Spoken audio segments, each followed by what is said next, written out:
It's one of those stories that happens almost every day on every playground. 2 fourth graders, they get into it. As soon as that happens, it's all like going down from there. Because it's going to be Joey. He's going to sit there and say, Billy did this, and I did that.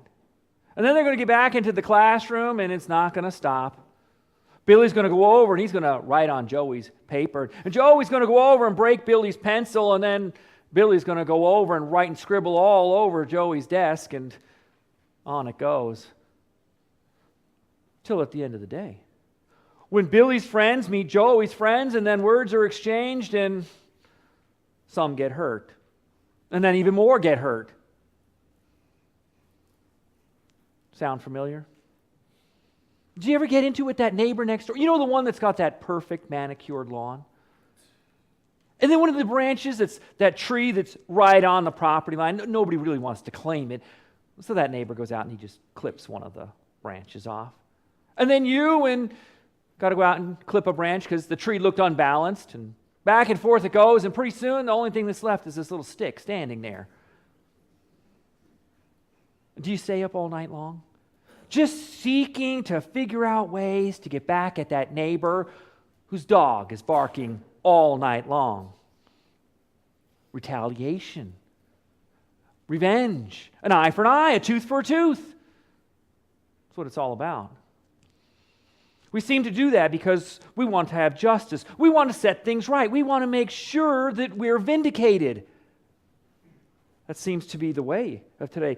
We seem to have no problem living out the law. Eye for an eye, a tooth for a tooth. Retaliation. In fact, you could go back and you could replace Billy and Joey with husband and wife. Hatfields and McCoys. Republican, Democrat. Really doesn't make much difference what names are there. Conflict is conflict, no matter how small it is. Some of these battles are just small, little trivial battles. But in each war, in each one party has to come to the point of the other party where they're not going to retaliate, where they're not going to seek revenge, where they're going to say, no more. No more eye for an eye. No more tooth for a tooth. But until that happens, the battle will wage on. You never know. Billy might just throw another punch. And maybe one more word's going to come out between the spouses that are fighting. Or the political news will just have one more cheap, underhanded shot. But it takes just one to start that process. That process of no more eye for an eye. No more tooth for a tooth. It just takes one. These last few weeks, Jesus has been engaging us with His Word here in the Beatitudes and the Sermon on the Mount, and He's been telling us some incredible things. Some things that are truly almost impossible to do. Blessed are you who are poor in spirit. Blessed are the peacemakers. Then He says things like, your anger is equal to murder. And then He comes up with this one. It says, don't hate your enemies, love them.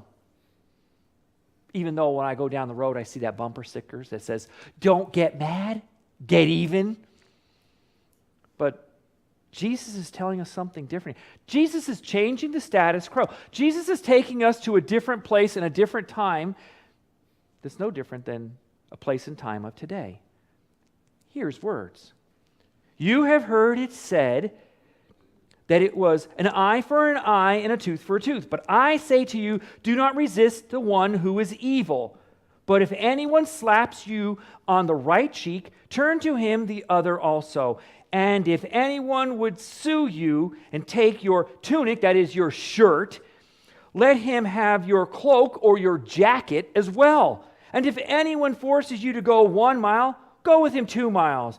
Give to the one who begs from you, and do not refuse the one who would borrow from you. How radical is Jesus saying there?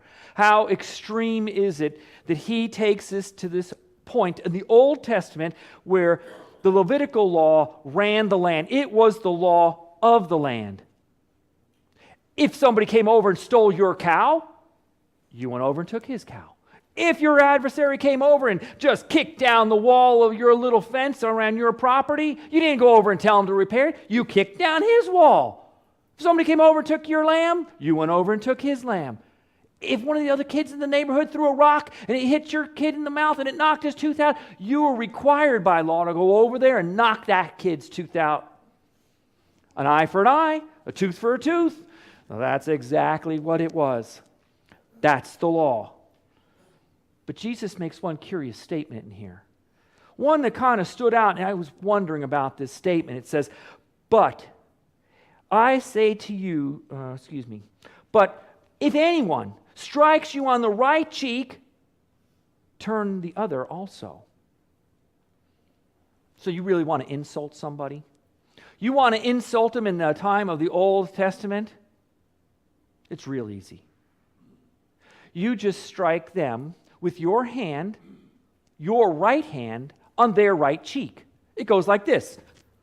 Just one simple backhand. That's the ultimate in insult. In fact, if you did that, there's all kinds of payment systems of how you'd have to pay for that. In fact, the ultimate insult is double more than anything else. And you can tell if you really insulted the person. Because if you did, you were going to get either an open palm or a fist right back. But if they didn't, and they just turned the other cheek, then you knew that they weren't going to fight back. They knew that they were going to just say, no, enough is enough.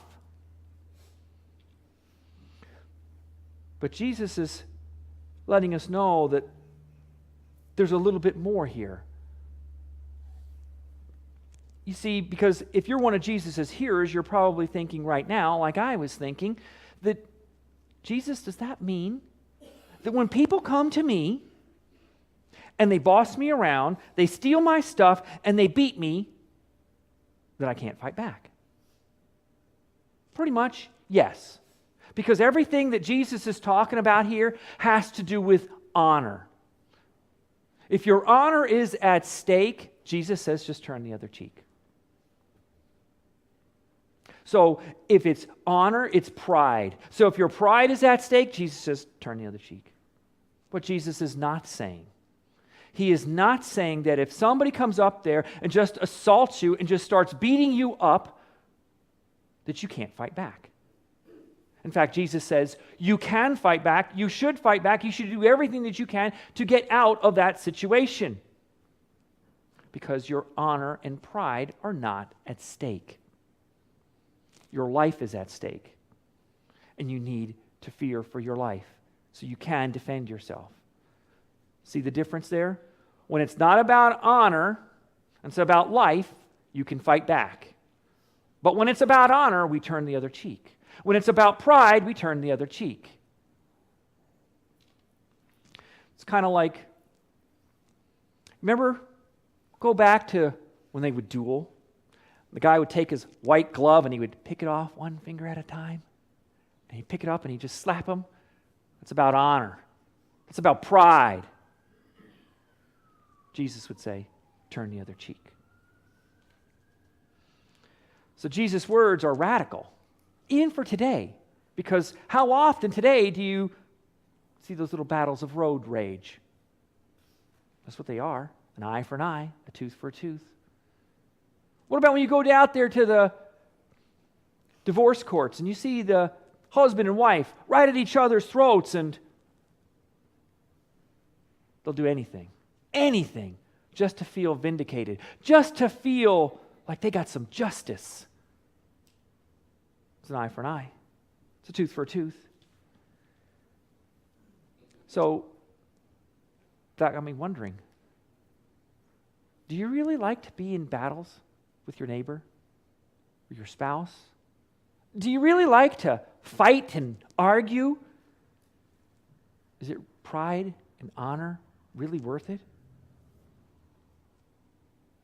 You know, if we continue to fight back, if we continue to fight back and to resist and to want to have that avenge and those results, then we're just basically saying that we're really not one of Jesus' disciples. we're really not one of his followers because we are going to show the world that we can pick and choose what we want out of Jesus' words, which ones we want to follow and which ones we want to obey. But the faithful follower, the follower that wants to show that he's got evident faithfulness in his life and that it just exudes out to everybody around them, that follower will be different. That follower is going to do something a little bit different. No more revenge. No more eye for an eye. No more tooth for a tooth. No more retaliation when our pride, when our honor is at stake. We'll just turn the other cheek. If faithful followers would just stand up and just say, enough is enough. No more. I wonder how our political system would change. I wonder how the infighting within Christianity would stop. How homes and families would change. Imagine, if you would, just for a moment, if 2 billion Christians, that's about how many there are in the world today, if 2 billion Christians just said, we're not going to be fighting, we're not going to be arguing anymore, we're going to just take a moment and we're going to put all the pride, all the honor aside, we're going to turn the other cheek, we're not going to fight, we're not going to argue. We're convinced that Jesus has called us and he's told us right. And if that's the case, what kind of world would that be? A changed world. But it doesn't take 2 billion. It just takes one. It just takes one person to start. So when you go out of here today, and you go down to Target, and you get in the Target parking spot, and you're pulling up to that primo parking space, and you're just about ready to pull in. Give it up.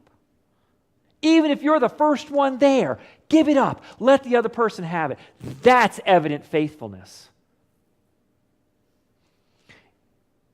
If you got that dog that comes over and just does a number right on your lawn, and you go over and you pick it up and you want to just put it right on that neighbor's doorstep, don't do it. Just pick it up. That's evident faithfulness. When Billy comes over and he hits Joey, rather than call the lawyers, Joey's dad calls Billy's dad and they said, let's get the boys together. Let's go take them to a Tigers game so that they can enjoy that, have some fun together and become friends and not enemies. That's evident faithfulness. Evident faithfulness is when we exude or show forth what a God of grace has given and shown us, His grace, His mercy, His kindness, His love, and that's exactly what our faith puts forth as evidence. The same kind of kindness, faithfulness, love, mercy, extends it out. It's a complete mirror reflection of what God shows us, we show others. That's evident faithfulness. And that kind of faithfulness can go a long way. Not only to change lives, but to change a world. Amen.